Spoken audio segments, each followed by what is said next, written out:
Hello students. इस video में हम लोग क्लास 10 का जो कंप्लीट हिस्ट्री है इसको कवर कर रहे हैं। आपको 5 चैप्टर पढ़ना है हिस्ट्री में और इस वीडियो में आपको पांचों चैप्टर का एक शॉर्ट समरी मिलेगा जो कि आपके लिए one of the best revision material रहेगा। तो चलिए वीडियो को स्टार्ट करते हैं।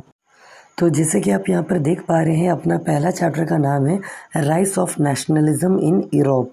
अगर आप इस चैप्टर में आते हो तो यहाँ पर जो भी लिखा हुआ चीज़ें हैं ये कम से कम आपको पढ़ने लायक चीज़ें हैं। जैसे कि सबसे पहला आपको फ्रेडरिक सोराक्यू का जो फर्स्ट पेज में जो फिगर दिया गया है उस फिगर के बारे में पढ़ के जाना ही पड़ेगा।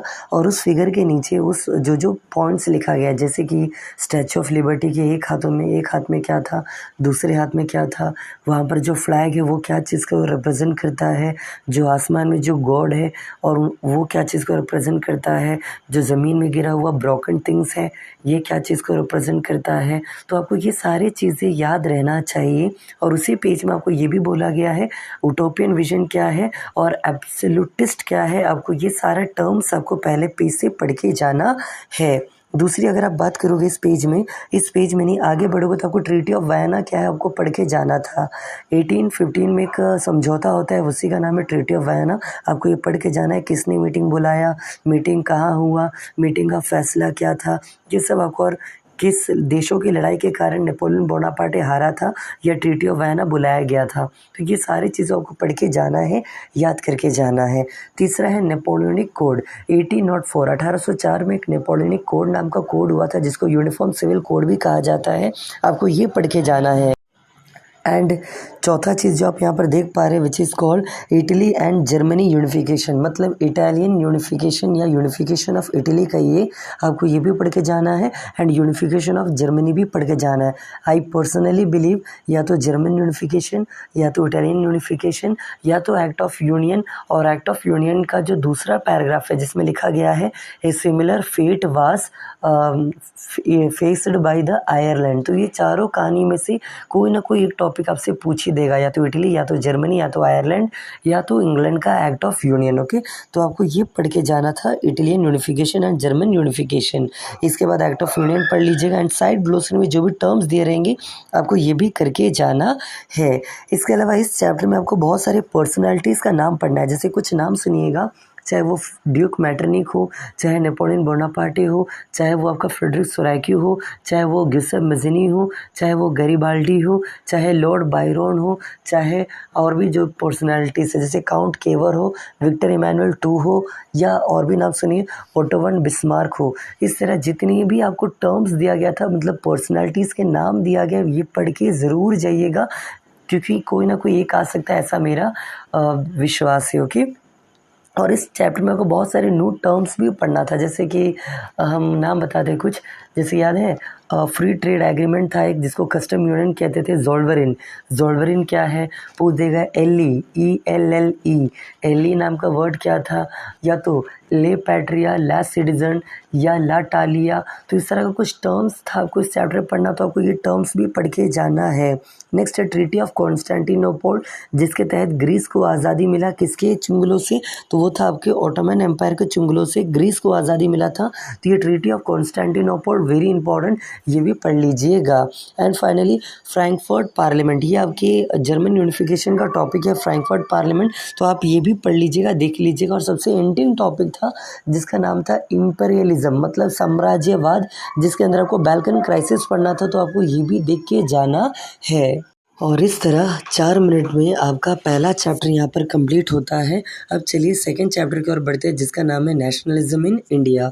अगर आपने ये चैप्टर पढ़ा होगा तो आपको कॉमन सी बातें पता होगा कि पहले ही इस चैप्टर में आपको पढ़ना है impact of first world war in India, Bharat पर पहला विश्व युद्ध का असर क्या पड़ा, आपको ये पढ़ना था।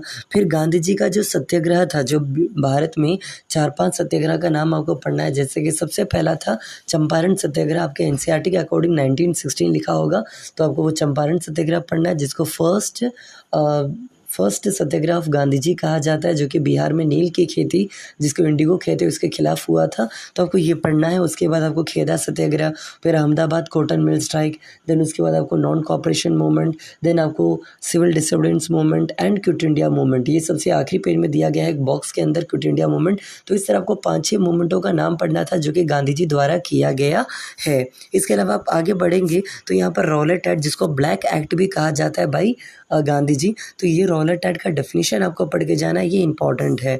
और इसी के तहत जो जालियनवाला बाग कांड हुआ था, ये क्या है, किसने फायरिंग का ऑर्डर दिया था और कहाँ पर है ये जगह, अमृतसर। तो ये सब चीज़ें आपको पढ़ के जाना है, याद करके जाना है।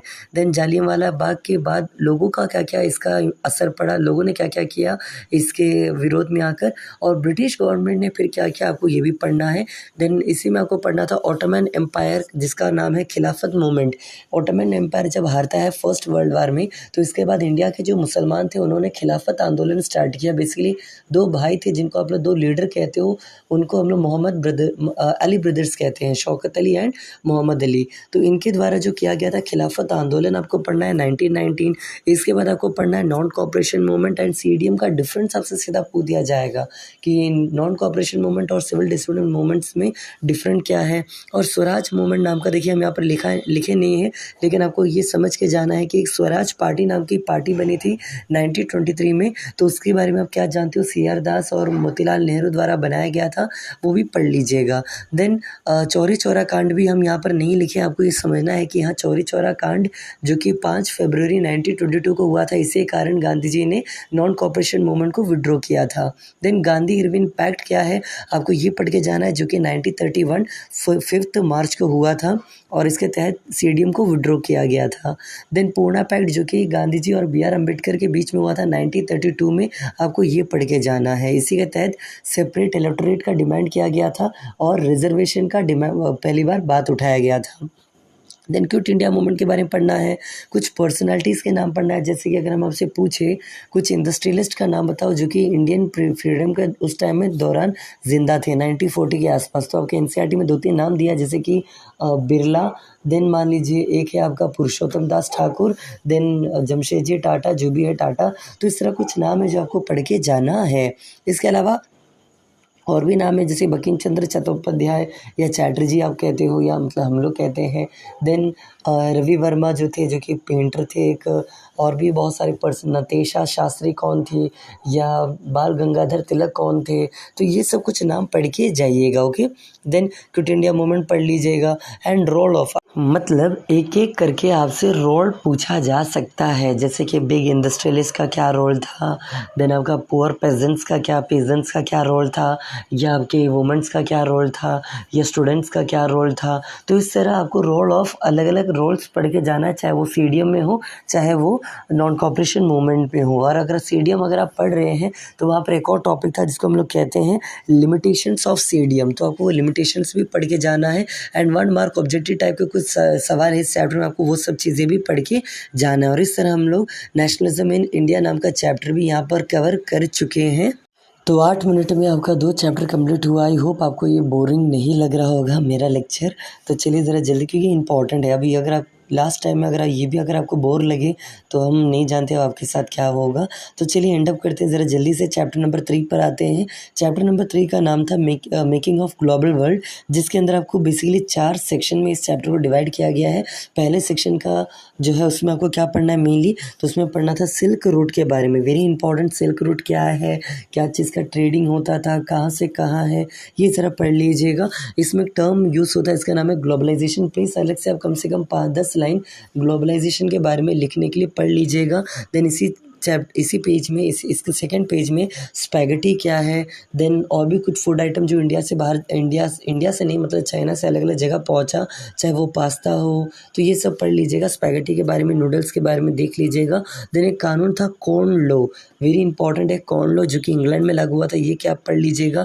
आयरलैंड के लोग जो है भूखे मर रहे थे जबकि उनके पास आलू, मतलब पॉइंट ये है, आयरलैंड के लोग आलू बहुत खाते थे और वहाँ पर सब्जी होता था, बट उन लोगों को सब्जी खाने का आदत था नहीं, इसलिए जब आलू की कमी हुई तो वो भूखमरी से मरने लगी। तो एक टॉपिक है आपके एनसीईआरटी में आयरलैंड के बारे में, वो ज़रा देख लीजिएगा। ओके, इसके अलावा चटनी म्यूजिक या चुटनी म्यूजिक कहते हैं, जो कि साउथ अमेरिकन कैरिबियन कंट्रीज़ में होता है, इसके बारे में पढ़ लीजिएगा। जो भी है जैसे कि कुछ कंट्रीज़ के नाम बताते हैं आपको, सूरीनाम और भी जैसे कि ग्युयाना, त्रिनिदाद और फिर इसी तरह और भी बहुत सारे देश हैं, Guatemala.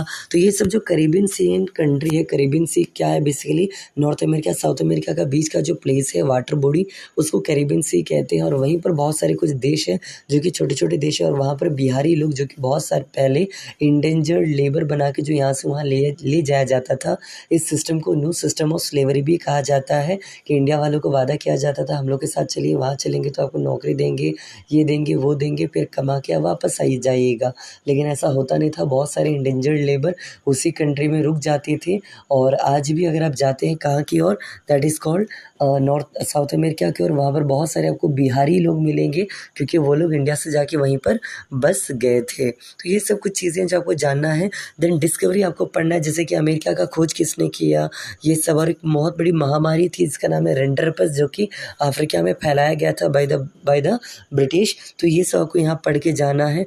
Then role of technology, ये भी इंपॉर्टेंट है, आपके एनसीईआरटी में पढ़ना है कि इंस्टेड ऑफ क्या कहते हैं, कि पूरा गाय या बड़े बड़े जानवर को एक जगह से दूसरे कंट्री ट्रैवल करने से अच्छा शिप में उनका मीट बना के उनको फ्रोज़न करके रेफ्रिजरेटर के अंदर भेजा जाए। इससे बीमारी भी कम हो सकती है, ज़्यादा से ज़्यादा सामान भी हम लोग ट्रैवल करवा सकते हैं, और इससे उसका प्राइस भी घट जाएगा। तो ये कुछ चीज़ें रोल ऑफ टेक्नोलॉजी के बारे में आपके एनसीईआरटी में है, वो पढ़ लीजिए। इसके बाद यहाँ पर आप एक नाम देख पा रहे होंगे, रसराफारियानिज़्म। ये बेसिकली क्या था, यहाँ पर आपके एनसीईआरटी में दिया गया एक जमैकन सिंगर था जिसका नाम था बॉब मार्ली। उनके द्वारा एक इंट्रोड्यूस किया एक न्यू रिलीजन टाइप था, इसका नाम है रसराफारियानिज्म, और इनका एक अलग ही मानना था। तो इसके बारे में कुछ दिया गया है, तो ये भी देख लीजिएगा। और इसी के आसपास और भी कुछ टर्म्स दिया गया है, न्यू टर्म्स आपके इस चैप्टर में बहुत सारे मिलेंगे, तो वो टर्म्स भी ज़रा देख लीजिएगा। और कुछ इंडियंस के नाम पढ़ लीजिएगा जो इंडिया के आउटसाइड रहते थे लेकिन बहुत नाम कमाए, जैसे कि एक नोबेल प्राइज़ विनर है, उनका नाम है वीएस नायपॉल, इनके बारे में पढ़ लीजिएगा। देन 2 इंडियन क्रिकेटर्स का नाम आपके एनसीईआरटी में दिया गया है, चंद्र नायडू, ऐसे क्या क्या 1-2 नाम दिया गया है। देन कुछ फाइनेंस सेक्टर में भी 2 आदमियों का नाम दिया गया है, जैसे कि एक चेट्टियार नाम के कोई आदमी थे, और एक और कुछ नाम था, कोई श्रॉफ नाम के कोई नाम थे, तो वो देख लीजिएगा। तो यही सब कहना चाहते हैं। और एक मोस्ट इंपॉर्टेंट टॉपिक है जिसका नाम है ग्रेट डिप्रेशन। मतलब ग्रेट डिप्रेशन क्या है, दुनिया पर इसका क्या असर पड़ा, और भारत पर इसका क्या असर पड़ा। तो ये आपको great depression confirm great depression करके पढ़ के जाना ही जाना है। और इस तरह चलिए हमने 3 चैप्टर यहाँ पर कंप्लीट कर लिया है, अब बस 2 चैप्टर और बचा हुआ है। तो ये अपना हिस्ट्री का जो चौथा चैप्टर, इसका नाम है एज ऑफ इंडस्ट्रियलाइजेशन। ये चौथा और 5वां जो चैप्टर है, 4th एंड 5th, ये पिछले 2 साल से कोरोना वायरस के कारण हटा दिया गया था, लेकिन इस साल से आप लोगों को पढ़ना है। तो चलिए ज़रा जल्दी से देखते हैं इसमें क्या क्या पढ़ने लायक है। इसमें भी इस चैप्टर में अगर आप ध्यान देंगे तो 5 सेक्शन में इस चैप्टर को बांटा गया है, जिसमें से पहले सेक्शन में आपको एक टर्म पढ़ना है जिसका नाम है प्रोटो इंडस्ट्रियलाइजेशन क्या होता है। ये भी छोड़िए, हम ये कहेंगे जिस तरह हिस्ट्री का पहले चैप्टर में आपको फ्रेडरिक सोराक्यू का पेंटिंग पढ़ना था, उसी तरह इस चैप्टर में आपको पहले पेज में और दूसरे पेज में 2 डायग्राम्स दिया गया है, 2 फिगर दिया गया है, और दोनों फिगर का उतना इंपॉर्टेंस नहीं, लेकिन पहला फिगर बहुत ज़्यादा इंपॉर्टेंट है, जिसमें आपको वो डायग्राम सीधा पूछ देगा। जैसे कि पहले फिगर का नाम था डॉन ऑफ सेंचुरी। डॉन मतलब सूर्योदय होता है, और इस DAWN, और इस सूर्योदय में बेसिकली एक औरत बीच में खड़ी है जिनको हम लोग कहते हैं गॉडेस ऑफ या एंजल ऑफ प्रोग्रेस, मतलब उन्नति या विकास की जो देवी है उनका एक फ़ोटो है, और वो एक व्हील पर खड़ी है जो कि कहाँ की ओर आगे बढ़ रही है, फ्यूचर की ओर बढ़ रही है। और उसमें और भी कुछ चीज़ें दिया गया, बैकग्राउंड में कैमरा, टेलीफोन्स, क्या क्या दिया गया है जो कि डेवलपमेंट को दर्शा रहा है। तो इन शॉर्ट आपको पहला डायग्राम पढ़ के जाना है, और दूसरा डायग्राम में उसमें भी कुछ टर्म्स, मतलब कुछ फ़ोटो है जो आपको समझना है। दोनों डायग्राम का कॉमन चीज़ क्या है, तो glorification of the glorification of the machines and technology को दिखाया गया है।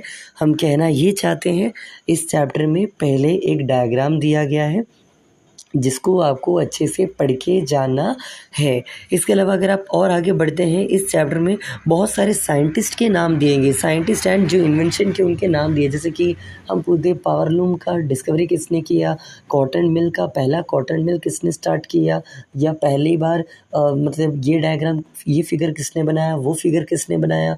फ्रेडरिक सोराकी को था केवल एक ही आपको पढ़ना था, लेकिन इस चैप्टर में आपको 6-7 डायग्राम पढ़ना है जो कि अलग अलग लोगों द्वारा बनाया गया है। जैसे ईटी पॉल द्वारा बनाया गया डायग्राम कौन सा है, या पूछ दे एक रिचर्ड आर्कव्रिट नाम के आदमी थे, इन्होंने क्या चीज़ को बनाया था। तो इस तरह आपको अलग अलग नाम, या जेम्स वाट ने क्या बनाया था। तो इस तरह से बहुत कुछ पूछा जा सकता है, साइंटिस्ट के नाम और उनके इन्वेंशन, तो ये करके जाइएगा।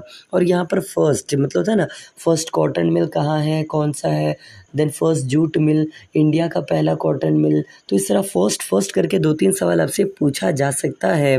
कुछ इंडियन एंटरप्रेन्योर्स जो कि बहुत नाम कमाए, एंटरप्रेन्योर्स कौन होते हैं, बिजनेसमैन। जैसे कि इस बुक में आपको जमशेदजी जो उनके जो फाउंडर है JRD टाटा, नुसरवंजी टाटा ऐसे कुछ नाम है, तो उनके बारे में आपको पढ़ना है। और भी इस तरह कुछ पर्सनालिटीज़ के नाम दिए, उन सब के बारे में आपको पढ़ना है।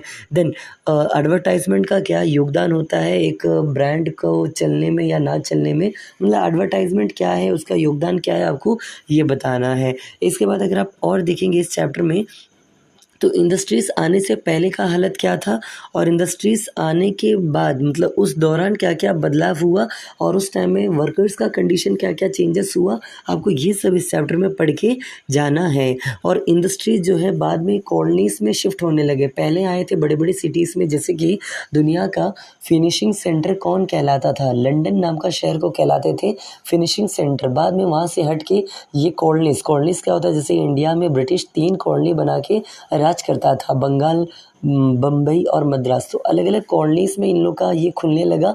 रीज़न क्या है, क्योंकि यहाँ पर सस्ते लेबर मिल जाएंगे, यहाँ पर रॉ मटेरियल भी बहुत ज़्यादा अबंडेंटली मिलता था, मतलब भर भर के मिलता था।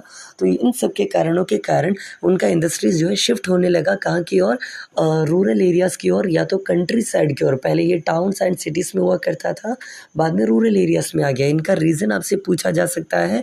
एंड पूरे इस चैप्टर में केवल आपको 2 स्टोरीज़ है, one is called the Britain में इंडस्ट्रीज़ का क्या कहानी है और इंडिया में इंडस्ट्रीज़ की क्या कहानी है, बस आपको यही इस चैप्टर में पढ़ना है।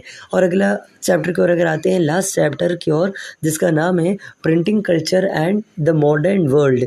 तो चलिए अब सबसे अंतिम चैप्टर, लगभग यहाँ पर 16-17 मिनट आपका वीडियो बन चुका है, बस 3-4 मिनट और सह लीजिए, सुन लीजिए, जो भी है एंड अप करते आ जाइए। सबसे पहले आपको यहाँ ये पढ़ना है कि जो पेपर है ये सबसे पहले चाइना में आया। सबसे पहला प्रिंटिंग का जो टेक्नोलॉजी का कहानी, ये भी चाइना में आया। ग्यूटेनबर्ग क्या है, ये सवाल सीधे आपसे पूछा जा सकता है। मार्टिन लूथर एक बहुत बड़े राइटर थे, इनके बारे में आपसे सीधा पूछा जा सकता है। जापान, यूरोप, इंडिया में टेक्नोलॉजी और प्रिंटिंग कल्चर का क्या हालत था, क्या उनका लेवलिंग था, आपसे ये पूछा जा सकता है। फ्रेंच रेवोल्यूशन के दौरान जो याद है, एक नाम आपने पढ़ा था, ग्यूसेप मेज़नी, जिसको हम लोग कहते हैं the heart of Italian unification कहते हैं। उन्होंने बहुत सारा पोएम, नेशनल सॉन्ग्स, बहुत कुछ लिखा, जिससे उस देश में एकता जो है बहुत तेज़ी से बढ़ गई। तो ये फ्रेंच रेवोल्यूशन में भी प्रिंटिंग कल्चर का क्या योगदान है, मतलब न्यूज़पेपर या बाकी चीज़ों का योगदान क्या, आपको ये पढ़ना है। देन आपको मनुस्क्रिप्ट, आपको पता होगा what is basically manuscript. Manu मतलब हैंड, स्क्रिप्ट मतलब रिटन, मतलब बाय हैंड रिटन। जो हैंड रिटन चीज़ें होता है उनको मनुस्क्रिप्ट कहते हैं। दुनिया का सबसे पहला मनुस्क्रिप्ट जो है, हम लोग कहते हैं कि इंडिया में ही है, चाहे वो ऋग्वेद हो या बाकी किताबें हो। लेकिन केवल इंडिया में नहीं, ग्रीक में जाइए, लैटिन लैंग्वेज में जाइए, हर जगह आपको मैन्युस्क्रिप्ट्स मिलेंगे। तो ये कुछ चीज़ें आपको मैन्युस्क्रिप्ट्स के बारे में जानना है। ये ऑलरेडी आपने क्लास 7-8 में भी, 8 में आई गेस आपने पढ़ा होगा। देन अगेन इस चैप्टर में भी आपको कुछ पर्सनालिटीज़ का नाम पढ़ना है, जैसे कि एक नाम हमने आपको ऑलरेडी बताया, मार्टिन लूथर, और इस तरह और भी कुछ पर्सनालिटीज़ के नाम पढ़ने हैं। इंडिया में प्रेस या मीडिया जो कहते हो या न्यूज़पेपर जो कहते हो, इसको बैन या उसको लिमिट में रखने के लिए अपने होता है ना एक ब्रिटिश अपने अंडर में रखने के लिए कानून लाया था, उसका नाम था वर्नाकुलर प्रेस एक्ट। तो क्या है वर्नाकुलर प्रेस एक्ट?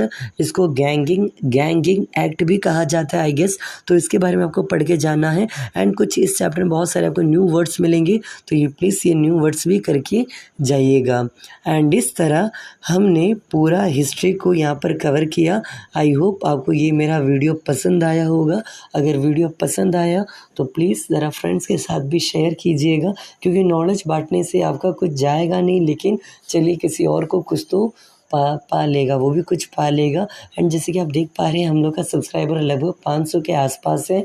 सपोर्ट कीजिए, हेल्प कीजिए कि हम भी ग्रो कर पाएँ। और लगभग इस 5 महीने के अंदर अंदर हमने 280 प्लस अपलोड किया है। तो देखिए और क्या मेहनत किए हैं, हम तो लगे हैं।